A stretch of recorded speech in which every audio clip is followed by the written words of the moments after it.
Halo guys, gimana kabar kalian? Semoga sehat dan harus lebih baik dari kemarin ya. Oke, seperti biasa gue kembali akan menemani kalian semua dengan sebuah cerita film horor terbaru dari Thailand, yaitu Death Whisperer 3. Film ini adalah sequel dari film sebelumnya, masih menceritakan tentang keluarga Yak yang belum lepas dari cengkraman iblis Dayu. Kalau kalian ingat ketika di film sebelumnya, Yak berhasil menghancurkan iblis Dayu dengan menggunakan peluru emas yang ditancapkan di kening si iblis.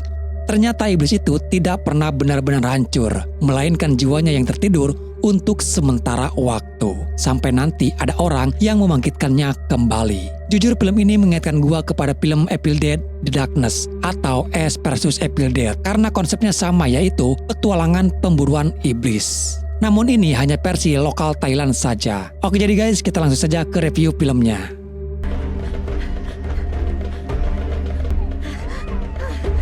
Di awal film kita sedikit diperlihatkan kembali gambaran bagaimana iblis Dayu itu tercipta. Jadi awalnya si Dayu ini sebenarnya adalah manusia biasa yang sangat percaya dan taat kepada sang dewi.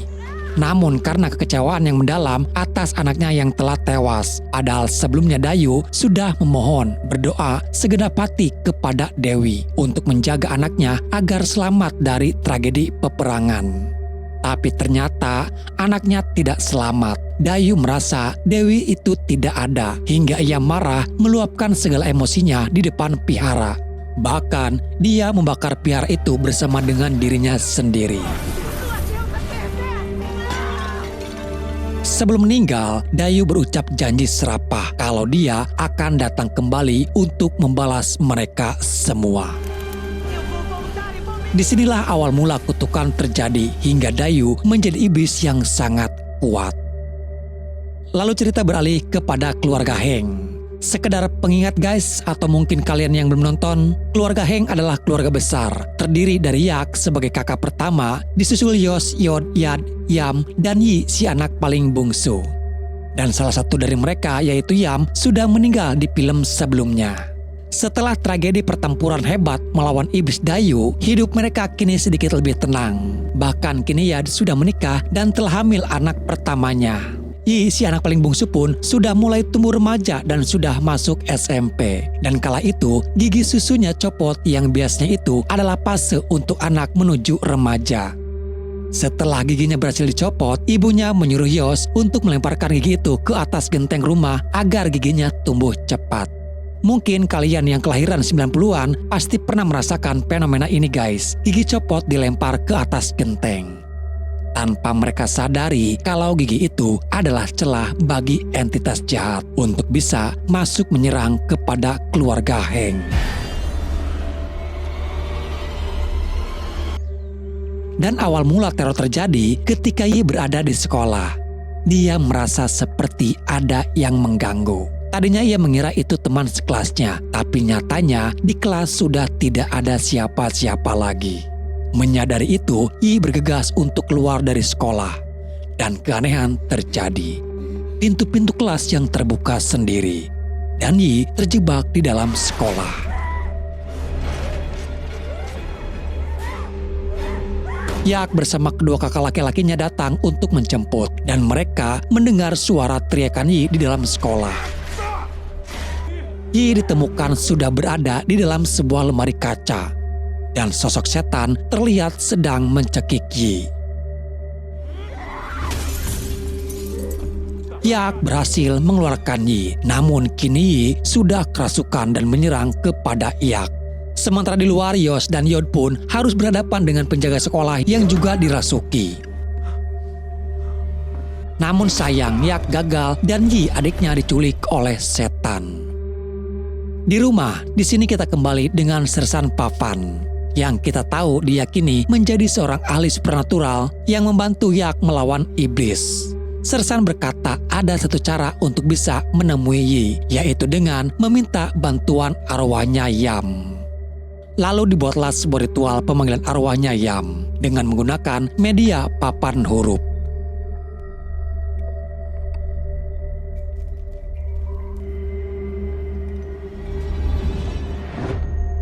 Tak lama, keberadaan entitas mulai terasa dan mereka mencoba untuk berinteraksi. Dalam interaksi itu, mereka mendapatkan nama sebuah tempat yaitu Bong Sabiang.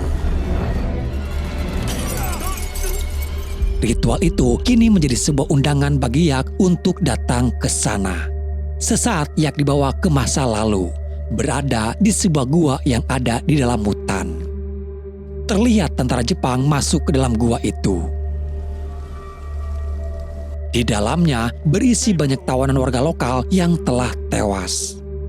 Entah apa yang terjadi kepada warga lokal itu, namun terlihat ada seorang wanita tua yang masih hidup duduk di antara mayat-mayat. Dan anehnya, tentara Jepang seperti terkena sihir yang mengarahkan senjata ke dirinya sendiri dan terdengar suara bisikan, "Jika Yak ingin menolong adiknya, ikuti aku." Lalu tiba-tiba, si nenek tua yang wajahnya jelek mengerikan sudah ada di sampingnya.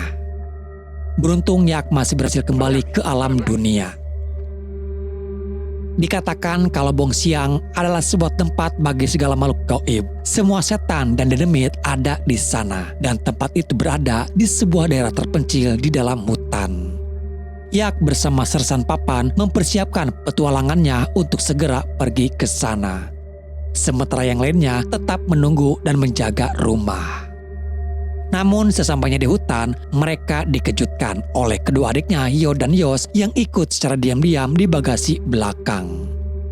Yo dan Yos disuruh oleh ayahnya agar ikut karena walau bagaimanapun bersama-sama itu lebih kuat daripada melawan iblis hanya 2 orang saja. Untuk mulai perjalanan, Sersan sangat mewanti-wanti kepada Yos dan Yod kalau ini adalah tempat berbahaya. Jadi jangan sampai mereka terpisah dan jangan tergoda oleh penglihatan yang aneh. Sementara itu Yi yang ada di dalam gua berusaha untuk melarikan diri. Namun tidak semudah itu karena kemanapun ia pergi, Yi selalu kembali dan dihadang oleh sosok demit penjaga. Sampai hari menjelang malam, mereka pun sampai di sebuah pemukiman warga. Namun aneh, walaupun ada beberapa rumah, semuanya terlihat sangat sepi. Lalu datanglah 2 warga lokal menghampiri mereka. Dia Yakin dan satunya lagi bernama Kong Mu. Setelah Yakin tahu kalau tujuan mereka adalah ke Bong Xiang, dia berkata, lebih baik mereka mengurungkan niatnya itu. Karena perjalanan menuju ke sana adalah perjalanan satu arah, yang artinya tidak ada orang yang pernah kembali setelah masuk ke sana. Yak dan yang lainnya tahu betapa berbahayanya perjalanan ini. Tapi mereka tidak ada pilihan lain, mereka harus mencari keberadaan adiknya yang kemungkinan ada di Bong Xiang. Yakin menceritakan sejarah kenapa Bong Xiang menjadi tempat paling misterius dan sangat berbahaya. 80 tahun yang lalu, desa ini pernah diserang oleh para makhluk halus dan banyak orang meninggal pada saat itu. Dulu ada seorang biksu Sayador yang sedang menyegel roh jahat di dalam sebuah peti. Biksu Sayador melarang siapapun masuk ke dalam hutan, tepatnya ke dalam gua itu. Setelah ia berhasil menyegel si roh jahat. Dan ini baru awal dari segala malapetaka. Pada tahun-tahun berikutnya, tentara Jepang datang. Perang Pasifik pecah. Semua warga ditangkap dan akan dijadikan pekerja paksa. Dari penangkapan itu, tidak sedikit warga yang meninggal dan sebagian lainnya ada yang melarikan diri masuk ke dalam hutan. Termasuk tetua desa itu yang berhasil selamat. Melihat kebengisan tentara Jepang, Ma Hui menjadi sangat murka. Melawan tentara Jepang tidak mungkin menang, sementara bertahan saja hanya akan ditindas. Karena tidak ada pilihan lain, dengan terpaksa akhirnya ia melanggar pantrangan yang sudah dibuat biksu Sayador. Bukan hanya dilanggar, bahkan Ma Hui dengan sadar diri ingin membangkitkan si roh jahat yang selama ini tersegel di dalam peti. Tujuan dan harapannya adalah agar si iblis mau membantu menghancurkan tentara Jepang. Alih-alih membantu, justru dengan bangkitnya si iblis, warga yang tersisa yang ikut dalam ritual malah tewas satu persatu. Dan hanya menyisakan Ma Hui sendiri. Di sini si iblis menjadikan Ma Hui sebagai tangan kanannya. Ma Hui diminta untuk mencari inang baru untuk ia jadikan tempat agar si iblis bisa hidup di alam dunia. Dan tentunya si iblis ingin menuntut balas kepada Yak karena kekalahannya di masa lalu. Karena kini sudah menjelang malam, perjalanan akan dilanjutkan pada esok pagi. Sementara itu di rumah, ia didatangi oleh sosok roh jahat yang menyerupai Yi. Dan kini korban yang diculik menjadi bertambah dengan dirinya. Di besok paginya perjalanan menuju Bongxiang tidak semudah yang mereka bayangkan. Sebelumnya Yakin menyarankan agar mereka memakai gelang lonceng yang ada di sana. Lonceng itu sengaja dipasang di sana sebagai pembatas untuk mencegah dedemit masuk ke area pemukiman warga. Lonceng tersebut akan sangat berguna jika mereka berhadapan dengan demit. Kuncinya hanya satu, yang penting mereka percaya dengan lonceng tersebut. Setelah masuk lebih dalam, banyak rintangan dan godaan yang mereka hadapi, terutama menyasar kepada Yo dan Yos karena mereka gampang ke-trigger dan mudah masuk dalam jebakan makhluk halus. Dan benar saja, satu persatu mereka berdua pun hilang. Sempat terjadi pertarungan, mereka yang melawan pasukan dari demit.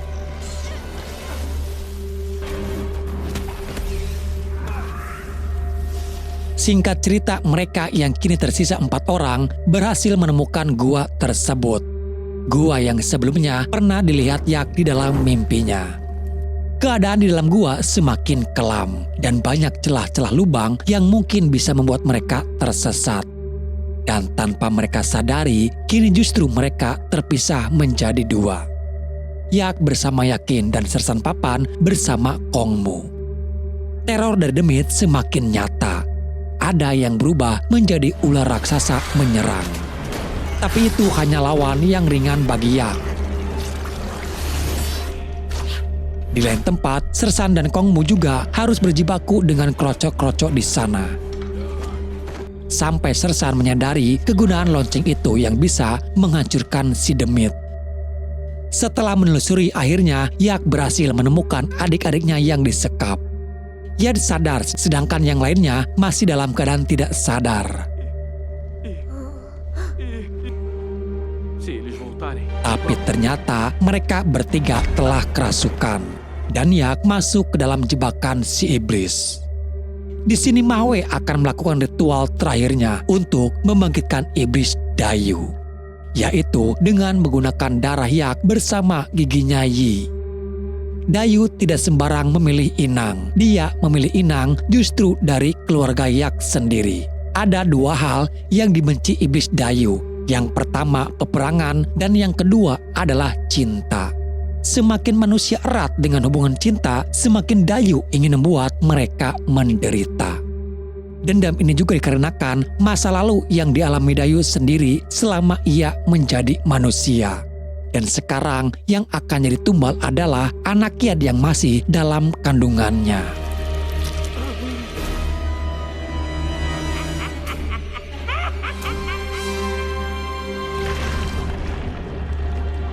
Beruntung Sersan bersama Yakin datang tepat waktu, menghentikan ritual itu untuk sementara.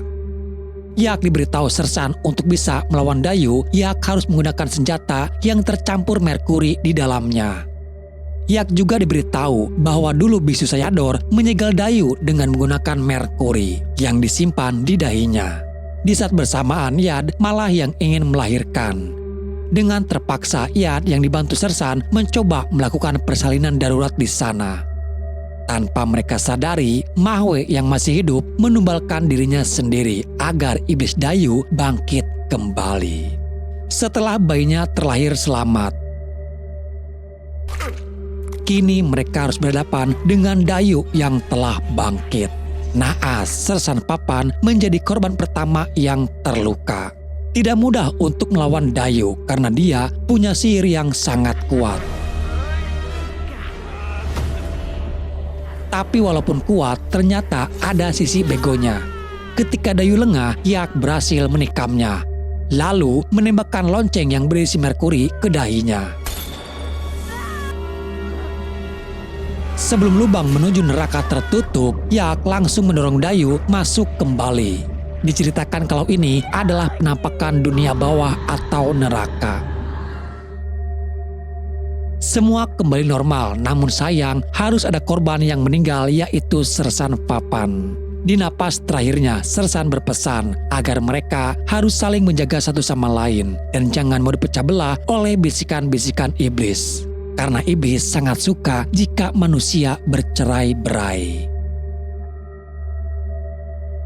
Baiklah saudara sekalian, demikianlah akhir dari perjalanan panjang dan melelahkan yang harus ditempuh oleh keluarga Yak dalam kisah The Whisper 3.